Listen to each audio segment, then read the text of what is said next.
most anticipated Olympics ever Take your marks, Australia. are here on 7. Take your marks, Australia. The Olympic champion.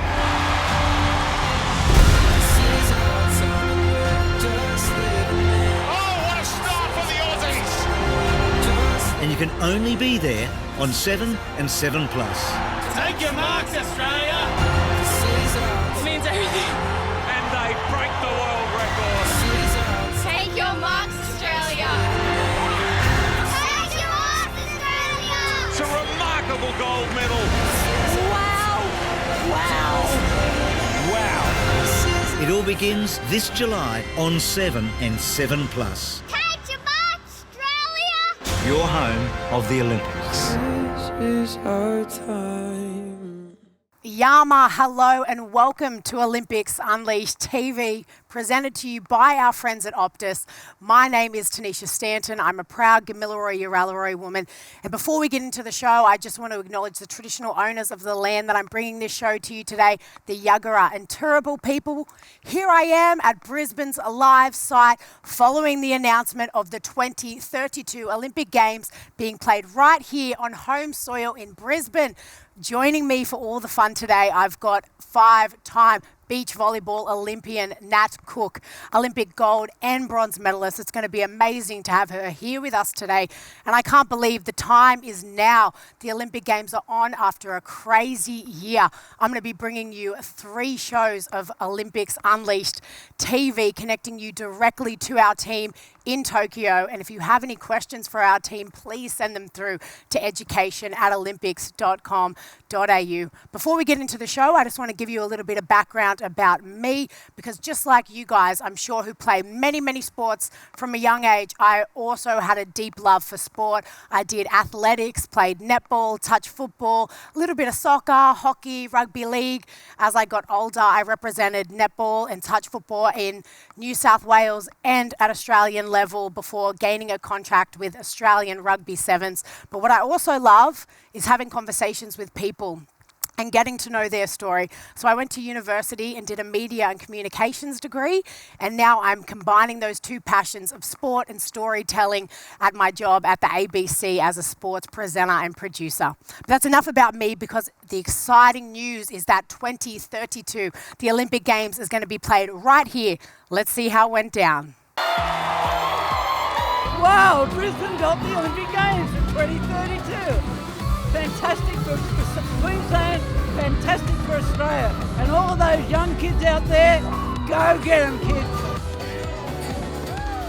The impact this is going to have on this next generation coming through in sport and all sorts of businesses is going to be huge for the city. Looking out there, there's so many young people. You know, there's a few athletes out there I reckon could be right on front and centre come 2032.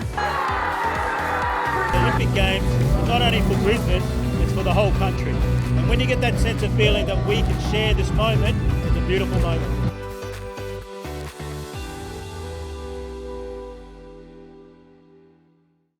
Nat, you were here for the announcement last night. What was it like here at South Bank in Brisbane? I'm sure the atmosphere was amazing and the buzz around town. Tanisha, there were eyes for one thing only, weren't there, kids? We were all here. What happened when Brisbane won the Olympics and Paralympics? What did we do?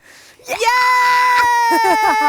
Woo! So it was so exciting to be a part of this and to be a part of Brisbane's special day, Queensland's special moment, a dream come true. And now it's time for the next generation to dare to dream. Yeah, you're so right. And what personally, what does it mean to you, and I guess having the Olympics here in your home state of Queensland? Well, I got to compete in Sydney on Bondi Beach, so iconic, and then to win a gold medal. I thought there'd be nothing greater in my life, but I think bringing an Olympics home to Queensland, home to Brisbane, and having 2 in Australia while I'm alive. And for my kids, my little girl Jordan and her friend from prep, Liam, is just going to be super special. This generation will do PE a little bit harder, a little bit stronger. Yeah. They'll swim a bit faster. They'll dive a bit deeper when you do your volleyball. And it's just going to put a sparkle in your eye. What sport are you going to play? Tennis, and I actually goes with 10 meters. 10 metres deep. And what are you going to play? Gymnastics. Gymnastics. There we go. Amazing. We've got a deep diver, tennis player, and gymnast. And I'm sure there's a number of you behind the camera as well that we're also going to see at the 2032 Olympics. Nat, I mentioned earlier that I was thrown in every sport imaginable when I was a kid. Where did your sporting journey start? My mum was an infant swim teacher, Tanisha, so I started swimming. I watched Lisa Curry win the 1982 Commonwealth Games right here in Brisbane. Amazing. So these events are what sparks the sparkle. I wanted to be an Olympian, just like Lisa Curry, and who would have thought I'd end up as a beach volleyballer? But I got there through a journey of playing every sport at PE. So I encourage every kid to have a go, even if you don't think you like it. I tried tennis, basketball. I was clearly a swimmer as well. And then all of a sudden, I saw a notice on the school notice board that said volleyball trip to Canada and America. Amazing. Captured my attention and off I went. And you know what? I actually wasn't very good at volleyball. I could play everything else, but the reason I liked volleyball was because it captured my attention and I wanted to get better. Look at you! Nat, I guess, what's another piece of advice that you would give kids that want to be involved in the Olympics in some capacity, whether that is competing or it may be as a volunteer or in the media space? What's another bit of advice that you'd give to them? Well, everyone, after the announcement here in Brisbane on Wednesday night, has had a dream. Whether it's to be an athlete, whether it's to be a physio at the Olympics, whether it's to be an administrator or a volunteer. The dream has been born. The dream's been born for everybody. And it's so exciting to be part of an Olympics. It'll touch every industry in Australia, right here in Brisbane and Queensland. And just, bless you, just put it on your vision board, put it on your dream board, and make sure you find yourself here in 11 years. Brisbane, Queensland 2032. Something for everyone. There you go, kids. You heard it from Nat Cook, 5-time beach volleyball Olympian. Put it on your vision board. That's awesome. So exciting that the Olympic Games are officially opening today with Kate Campbell and Patty Mills at the opening ceremony as our flag bearers, followed by 2 weeks of jam-packed action. But let's get to know our team. Our team of around 480 athletes are set to compete in Tokyo, consisting of approximately 260 females and 220 men, plus a record 16 First Nations athletes competing across 11 sports. This is the largest number of women ever on an away team for Australia and the highest percentage of women on an Australian team. This is also the largest team ever to leave Australian shores. The team for Tokyo will compete in 33 sports, including all 4 new Olympic sports: karate, skateboarding, sports climbing, and surfing. Our youngest athlete is 17-year-old swimmer Molly O'Callaghan, and our oldest Australian Olympic competitor is 66-year-old equestrian rider Mary Hannah. And I can't leave out the athlete that has competed in the most Olympic Games for Australia, Andrew Hoy. He's also one of our equestrian riders. He'll be starring in his 8th Games in Tokyo. Our athletes are settling into the village, which will be their new home for the next few weeks. You're seeing some footage on the screen now of the village, how beautiful it looks, and also some of the village art that's been sent in by thousands of our schools from around the country. Nat, you lived in 5 different villages in your Olympic journey. What was it like? How would the athletes be feeling? And also, what's it like adapting to a new environment? Well, they'd be super excited right now because they've been waiting 5 years for this moment. So they'll have nervous little butterflies. They'll be excited. They'll be just trying to put their performance together because of everything they've been through over the last year and a half. So it is a really exciting time. But the village is super cool because in the village, you have your room and it's got this cool doona on it that has Tokyo 2020 on it. So I've got 5.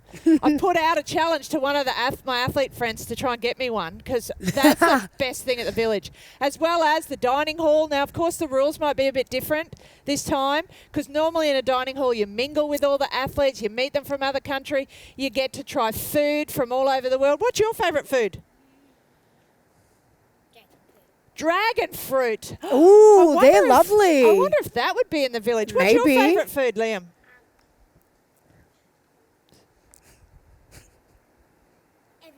Everything. I like everything too. Everything is in the village. Except dragon fruit and bananas. Cool. Okay, Bananas. Liam, back here. Wait till you turn to call for swimming trials. And the village is just the greatest place you could be. The athletes are getting ready, but adapting to a new home and making it your home is where you talked about the village art. So did we do village art at school? What did we colour in?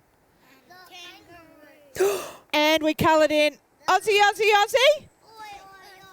Amazing! Yeah, we coloured that in and we sent it over to what? Liam, why did we send it over to Tokyo?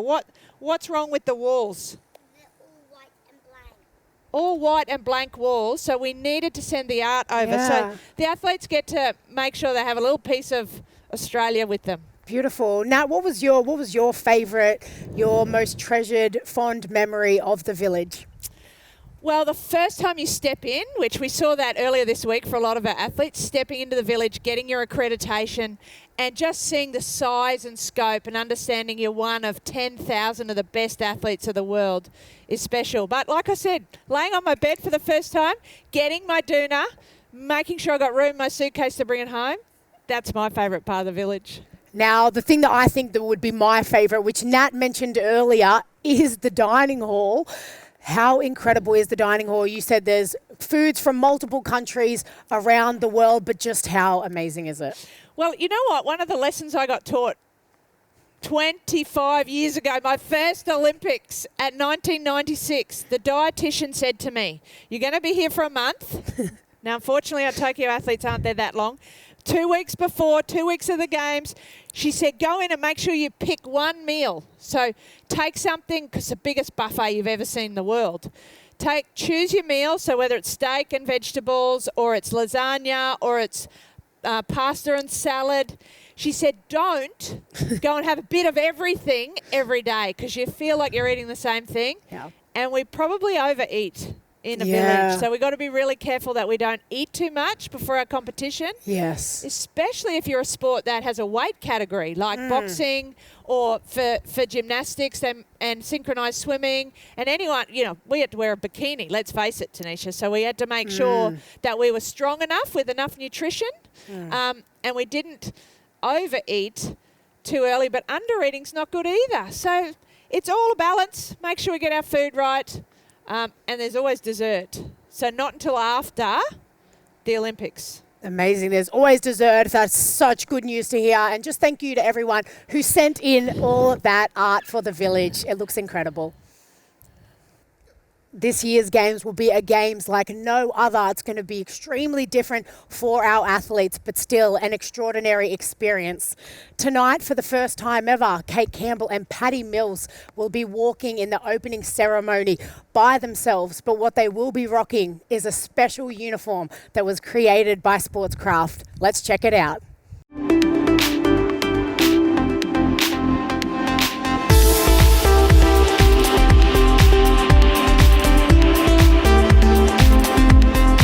After the challenges that our athletes have faced in making these games through a postponement and a pandemic, putting on this uniform I think will have even more significance than it normally does, because it's been a long and very hard road for this group of athletes, and they're very excited about heading to Tokyo. 2 events, it'll be a busy program for me, and very excited. What does it feel like to know that you've got every Olympic gold medalist on your shoulders? It does feel really special to know that you've got them pretty much coating your body when you walk out for the ceremony. Is really, really special. It's making 10-year-old me really excited. I'm screaming right now, so it's been a couple years in the making, so this is definitely all happening, and it's happening really quick. And so we head to Tokyo. These games, like every games, will include stories of triumph and tragedy, but they'll also be stories of incredible inspiration, and I know that I'll inspire our nation and particularly our youth. I've no doubt that this team will bring a great sense of pride to everybody back home watching it.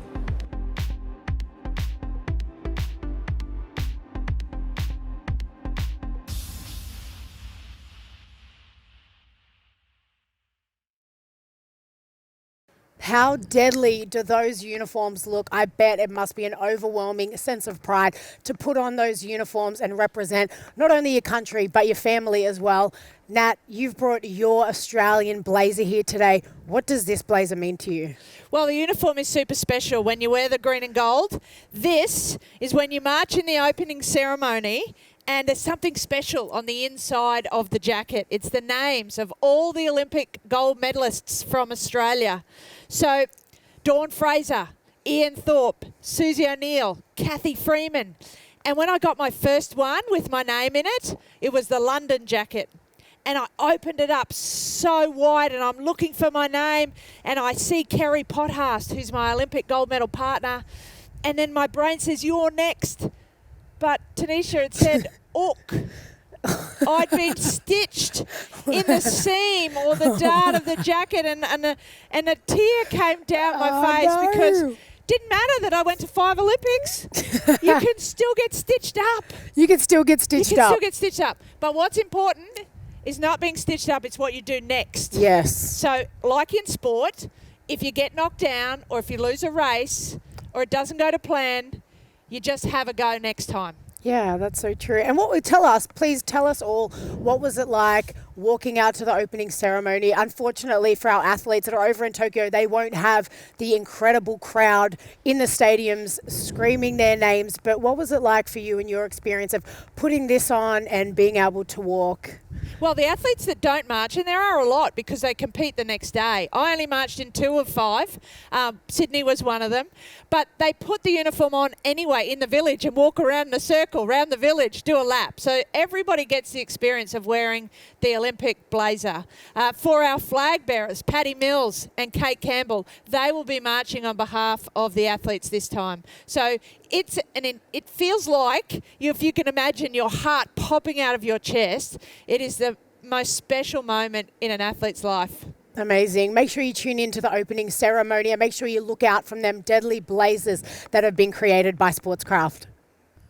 Our Aussies are representing Australia in 33 sports. There really is something for everybody, and I challenge you to move, learn, and discover a new sport. Isn't that right, Nat? Yeah, because if you do, you may even get good enough to win one of these babies. Skateboarding, surfing, climbing, swimming.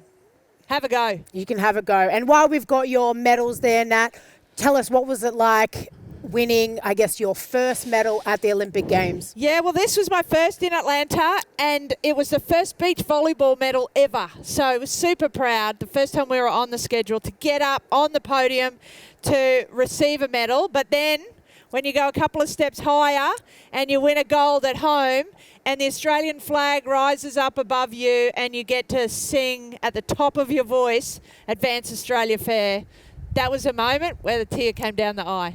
So get out there and make sure you have a go, because we want to see you at the 2032 Olympics here in Brisbane. Speaking of trying a new sport, let's take a look at what happened when Aussie canoeist Jess Fox and Aussie table tennis star Hemming Hu swapped sports.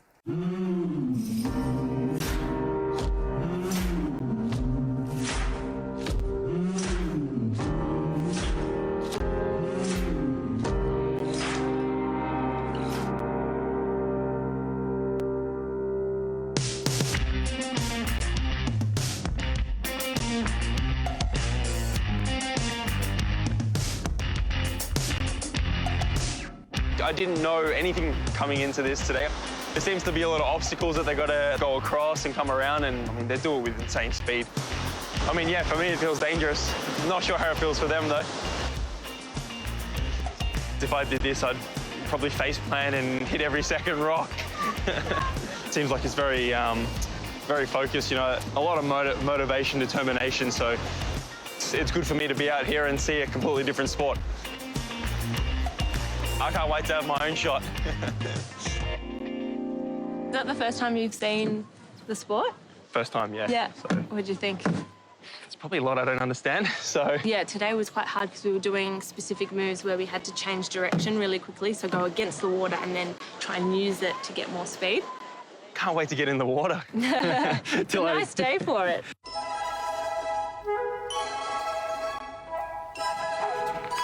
The front's that way. Watch out, because it's really slippery on those bits where it's... Yeah. Around. How slippery is it? Yeah, that's what I meant when I said, watch out, it's really slippery here. I underestimated you.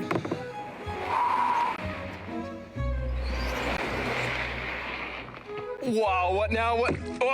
Oh. Wait, just to get it clear, this is the paddle and this is the... No, that's the paddle. And this is... The boat. That blade is going to hit the water like that, so it's going to scoop the water. Whereas if it's like that, it's just going to slice. Yep. Oh.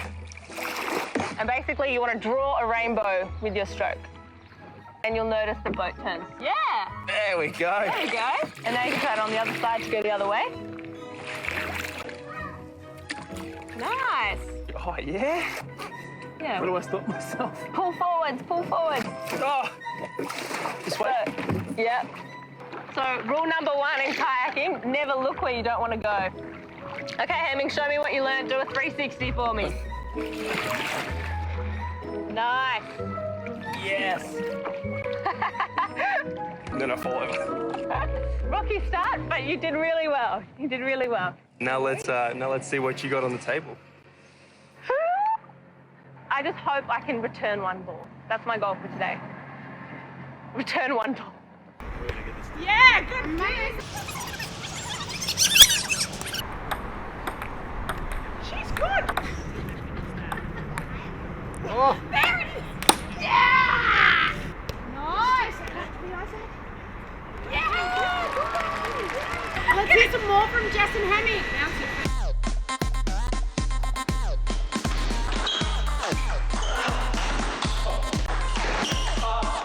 I've seen it at the Olympics on TV, but I've never been in the hall.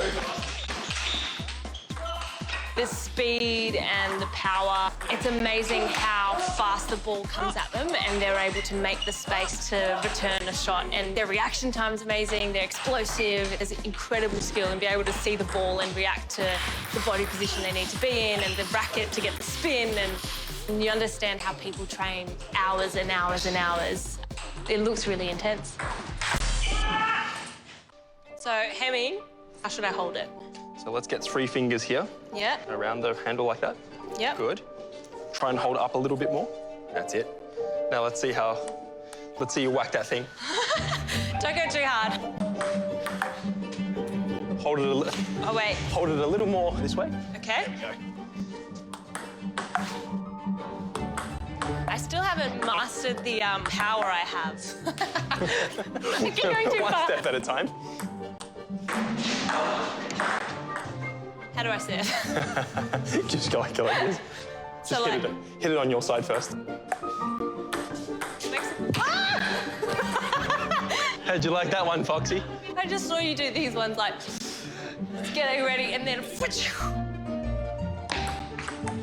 Yeah! Nice! I should probably not celebrate too soon. That was my goal today, was return a serve from Hemming. Cheers, Foxy. Thank you. Thanks for the new tips. Worries.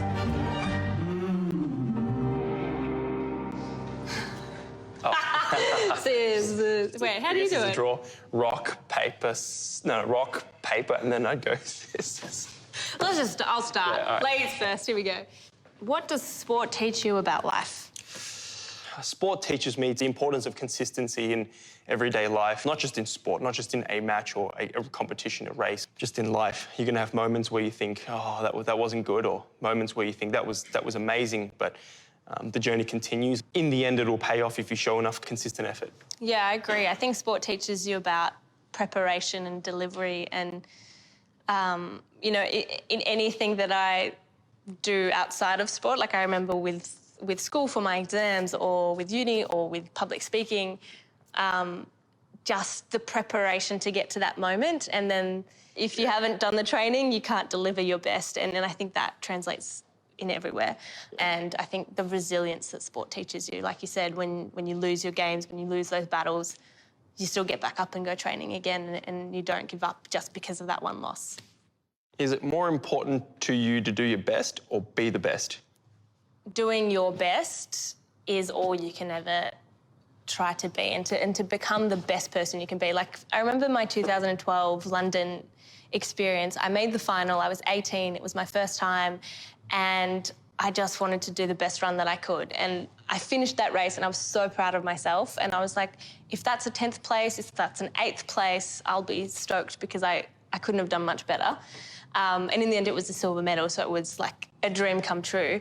Whereas I've won races before and I haven't done my best. Like, that's a great thing to be able to win when you haven't done your best, but I think striving for that personal excellence and improving is what's most important to me.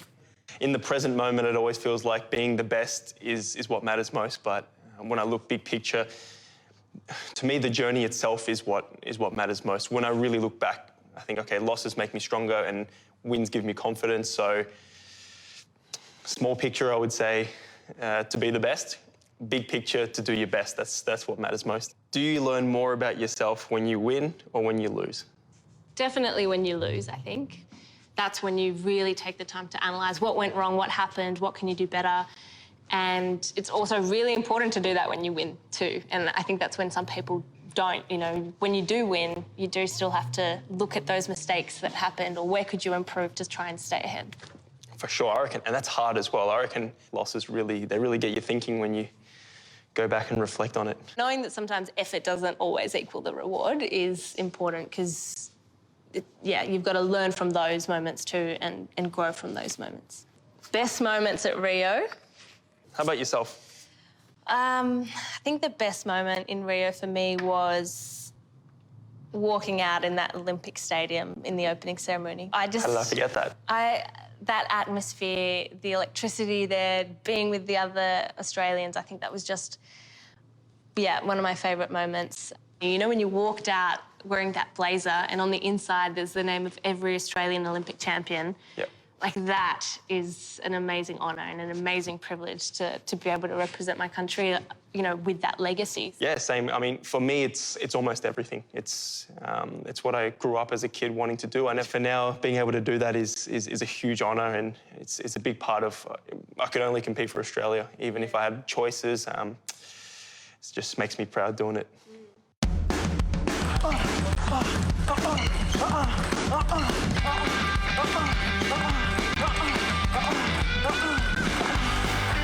He's in the zone.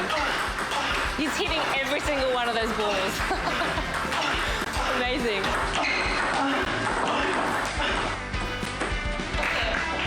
Brace yourself. 1, keep your racket high. 2, 3, go. Come on, Foxy. Face your racket down. Face your racket down a bit more. Aim down a bit more. That's why they're hitting me. Better. Dodgeball.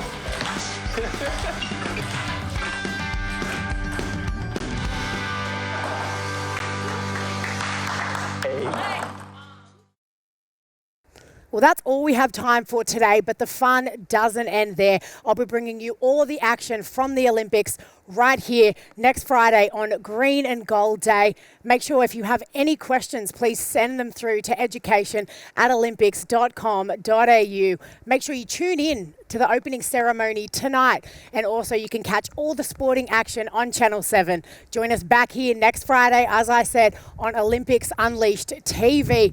I'll see you then. Yalu. G'day Australia, have a ripper of a games from all of us back home. We're stoked to have you representing our country and proud of all the hard yak you've put in to get there. Gambatte Kurisai Nisenju Olympian! Good luck! Good luck Australia! All of you are going to be getting this trophy, number 1. Try your best, never give up, Australia loves you! I hope you come back with a big jar of medals. Let's start the round. Ganbatte! Good luck! Go Australia! I hope all the Aussies competing in the Olympics have a great time and win.